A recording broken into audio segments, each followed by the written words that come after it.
Friends, आइए हम आपको यहाँ पे जानकारी देते हैं। 9th क्लास के जो सिलेबस के बारे में हमने आपको पिछले एपिसोड में बताया था, तो आज हम आपको बताने जा रहे हैं सिलेबस का जो फर्स्ट चैप्टर है वो है वास्तविक संख्या के बारे में, रियल नंबर्स के बारे में। तो आप पिछले कक्षा में पढ़े होंगे कि वास्तविक संख्या या फिर परिमेय संख्या इसके बारे में थोड़ा कोई बहुत तो जानकारी किए ही होंगे। और आगे जब आप आएंगे यहाँ पे 9th क्लास में, तो आपको यहाँ पर पूर्ण रूप से जानकारी करनी होगी। चाहे आप किसी भी इंस्टीट्यूट में पढ़ते हो, एकेडमी में पढ़ते हो, कॉलेज में पढ़ते हो, तो आपको पूर्ण रूप से जानकारी करनी होगी। इस चैप्टर को अच्छे से रूबरू होने के लिए हम आपको आइए यहाँ पे लिए चलते हैं। जो चैप्टर का जो फर्स्ट पॉइंट होता है वो होता है रियल नंबर्स।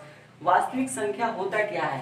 तो वास्तविक संख्या के बारे में हम यह कह सकते हैं, जो परिमेय और अपरिमेय संख्याओं का जो सम्मिलन रूप होता है जिसे हम उसको संग्रह करते हैं। संग्रह करने के बाद जो हमारा जो ऐसे समुच्चय रूप होता है उसी को हम क्या बोलते हैं? वास्तविक संख्या। तो आइए हम यहाँ पे उसको डिफिनीशन को यहाँ पे दर्शाते हैं।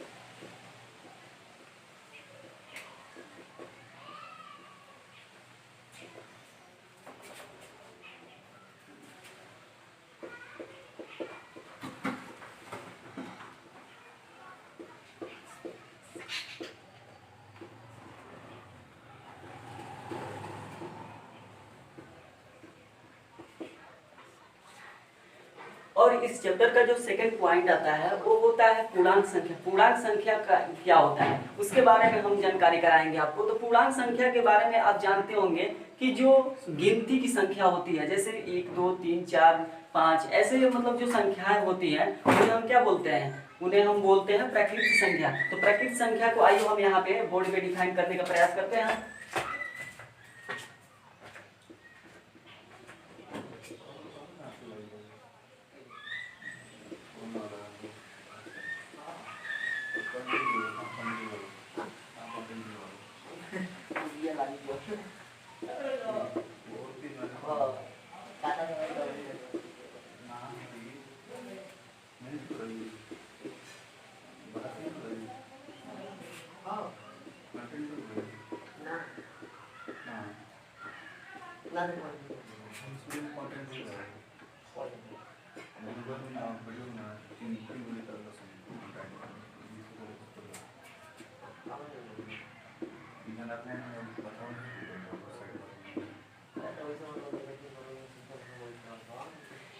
जैसा हमने अभी आपको बताया, गिनती की संख्या को प्राकृतिक संख्या कहता है। इसे हम n द्वारा सूचित करते हैं।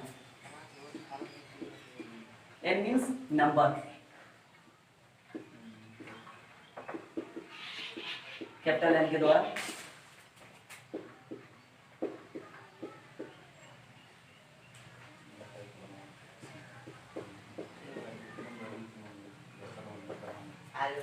जैसे एग्जाम्पल में आइए देखते हैं। n इक्वल टू एक सेट हो गया 1 2 3 4 5 डॉट डॉट डॉट, इसको ऐसे लिख सकते हैं। और उसके बाद से इस चैप्टर का जो सेकंड पॉइंट आता है वो होता है पूर्ण संख्या। पूर्ण संख्या क्या होता है? जैसा अभी हमने आपको बताया, गिनती की संख्या को प्राकृतिक संख्या कहते हैं। यह क्या होता है? यह एक फैमिलियर होता है। क्या होता है? यह एक फैमिलियर होता है, पारिवारिक होता है। यह एक फैमिलियर होता है।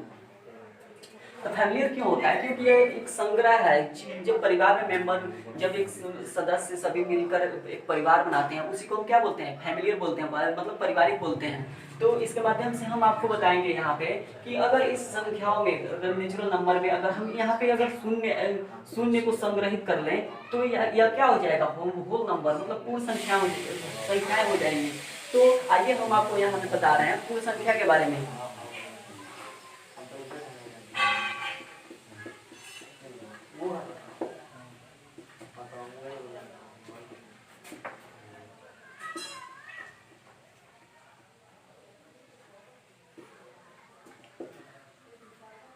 आप अपने नोटबुक पे इसे राइट डाउन भी कर सकते हैं। तो यहाँ पे जरूर लिखिएगा इस डिफिनीशन को।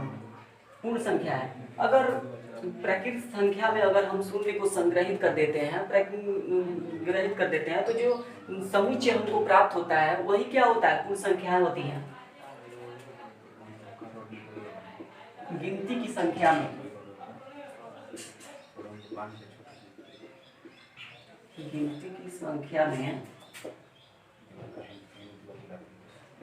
शून्य को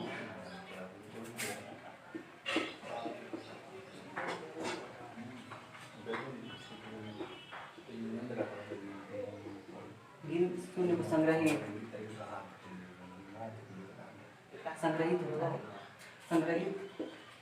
करने पर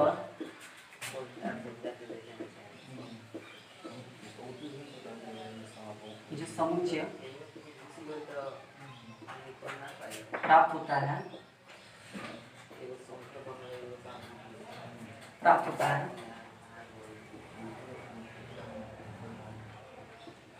वही पूर्ण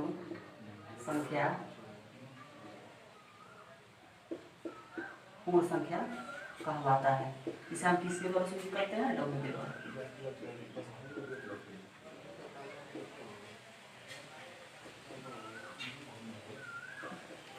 द्वारा। सूचित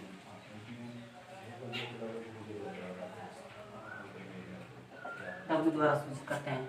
जहाँ तक आप लोग इसको नोट कर लिए होंगे तो हम ऊपर से इसको मिटा सकते हैं।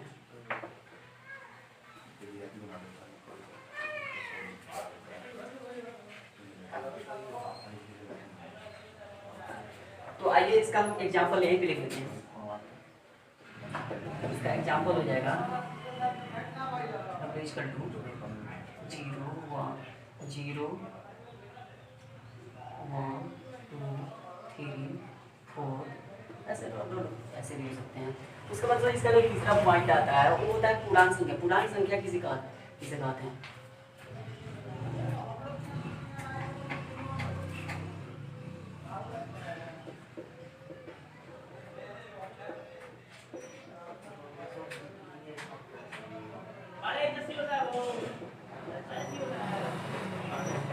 इंटीजर क्या होता है, इसको हम जेड द्वारा रिप्रेजेंट करते हैं। तो पूर्णांक संख्या क्या होता है, जैसे मान लीजिए कि धनात्मक पूर्णांक संख्याएं भी होती है, इसमें ऋणात्मक पूर्णांक संख्याएं भी होती हैं। तो इसको इन सबको लेकर एक डिफिनेशन तैयार किया गया, जिसमें आपको ऐसे डिफाइन कर दिया गया कि धनात्मक संख्या और ऋणात्मक संख्याएं मिलकर जो ऐसे संग्रह तैयार करते हैं उनको हम क्या बोलते हैं, पूर्णांक संख्या बोलते हैं। तो आइए हम इसको यहाँ पे दर्शा देते हैं।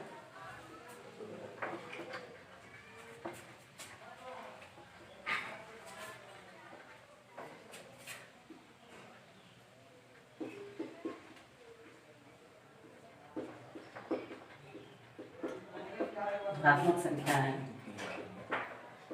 और ऋणात्मक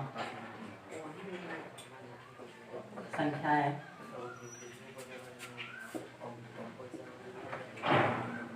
मिलकर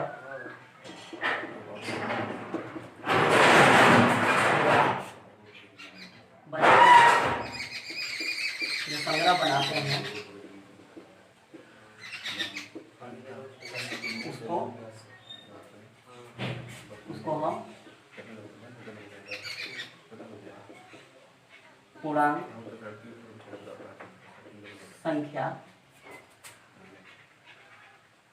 उसको हम पूर्णांक संख्या कहते हैं।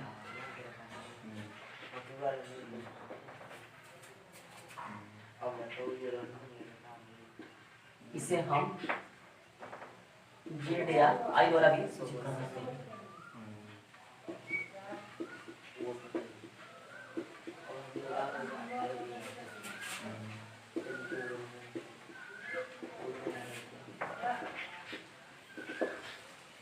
आई द्वारा कर सकते हैं। तो इसका एग्जाम्पल हम ऋणात्मक और धनात्मक दोनों पूर्णांकों को लेकर एक संग्रह बनाएंगे और उसके माध्यम से हम आपको जानकारी कराएंगे कि ये होता कैसे है। आइए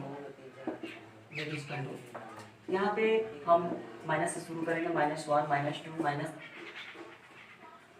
एक सीक्वेंस के रूप में इसको हम बना लेते हैं, 1 2 3 ऐसे हो जाएंगे। और इसका जो आगे का जो पॉइंट होता है वो होता है परिमेय संख्या और अपरिमेय संख्या। इसके पहले हम आपको ये बता दें कि पूर्णांक संख्या जो होती है धनात्मक पूर्णांक संख्या और ऋणात्मक पूर्णांक संख्या, तो इसको हम आगे पॉइंट न देते हुए हम आपको यही भी समझा देते हैं कि जो मतलब यहाँ पे जो साइनिंग में मतलब किसी अंक के पहले अगर ऋणात्मक होगा या फिर ऋण का चिन्ह दिया होगा किसी अंक के सामने तो उसको हम ऋणात्मक बोलेंगे। तो इसको हम क्या बोल सकते हैं, ऋणात्मक पूर्णांक संख्या है। यहाँ पे एक संग्रह के रूप में सारे जो पॉइंट होंगे, पॉइंट ऑफ व्यू होंगे, वो क्या होंगे, ऋणात्मक के रूप में होंगे। तो इसको हम क्या कह सकते हैं, ऋणात्मक पूर्णांक संख्या। उसके बाद जो यहाँ पे धनात्मक है, जो धनात्मक, इसको हम धनात्मक पूर्णांक संख्या बोल सकते हैं। इस संग्रह को हम क्या बोल सकते हैं, धनात्मक पूर्णांक संख्या, धनात्मक पूर्णांक संख्या बोल सकते हैं हम। उसके बाद से जो यहाँ पे अगला पॉइंट आता है वो होता है परिमेय संख्या। जैसे आप प्रीवियस की कक्षाओं में पढ़े होंगे कि परिमेय संख्या क्या होता है। ऐसे आप साधारण रूप से जानते हो कि p/q के रूप में जिस संख्या को दर्शाया जा सके उसे हम क्या बोलते हैं, परिमेय संख्या बोलते हैं। तो आइए हम आपको यहाँ पे पॉइंट ऑफ व्यू कराते हुए, दिखाते हुए यहाँ पे हम आपको समझाएंगे कि परिमेय संख्या और अपरिमेय संख्या कैसे होते हैं। उसके बाद उनके एग्जाम्पल को लेकर हम आपको दर्शाएंगे कि उनको किस रूप में लिखा जा सकता है। ठीक है,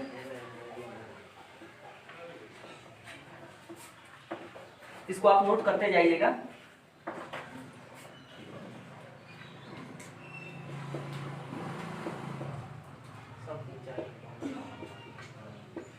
परिमेय संख्या, रेशनल नंबर,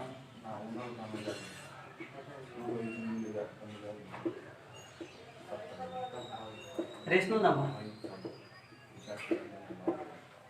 रेशनल नंबर होता क्या है, जैसा अभी हमने आपको बताया कि जिसे हम p/q के रूप में व्यक्त कर सकते हो।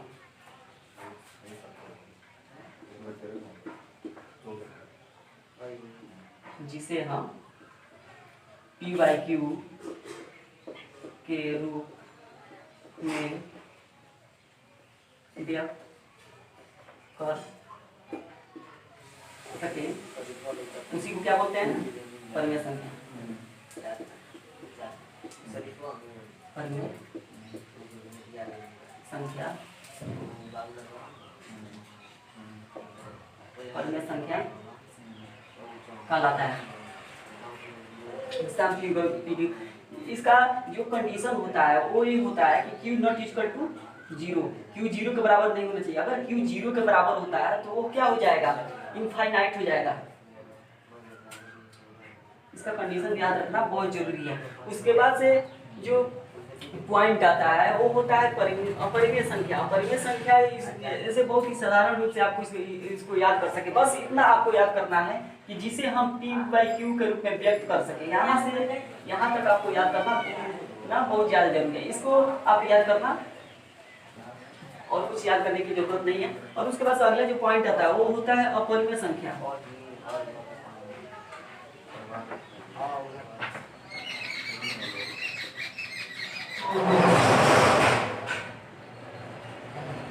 अपरिमेय संख्या, इरेशनल नंबर, इरेशनल नंबर।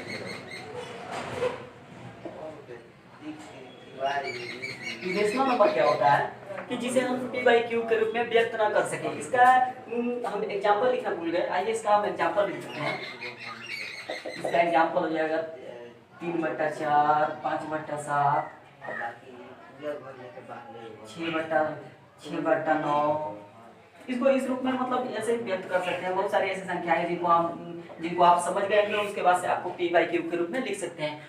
तो आइए हम आपको बताते हैं इरेशनल नंबर क्या होता है। तो इरेशनल जहां आप अभी हमने आपको बताया कि जिसे हम p बाई क्यू के रूप में व्यक्त कर सकें, तो यहाँ पे हम आपको ये लिखेंगे, आपको हम यहाँ पे ये बताएंगे कि जिसे हम p बाई क्यू के रूप में व्यक्त नहीं कर सकें। अगर यहाँ पे केवल नहीं जोड़ दें, मतलब नॉट केवल जोड़ दें, तो आपको क्या मिल जाएगा यहाँ पे कि जिसे हम p बाई क्यू के रूप में व्यक्त नहीं कर सकें।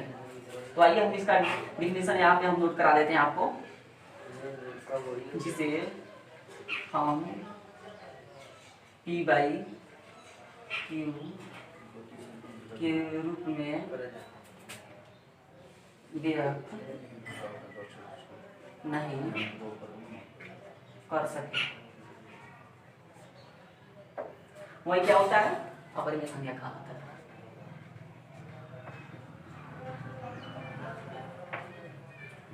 अपरिमेय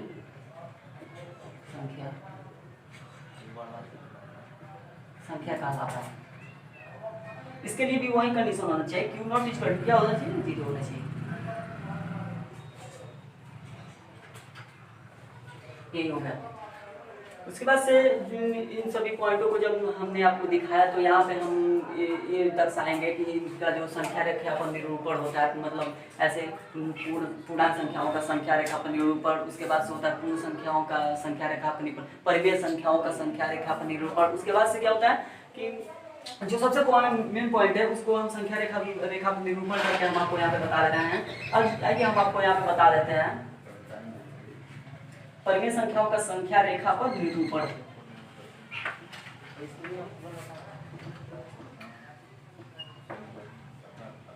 इस पॉइंट को आप नोट कर लिए होंगे।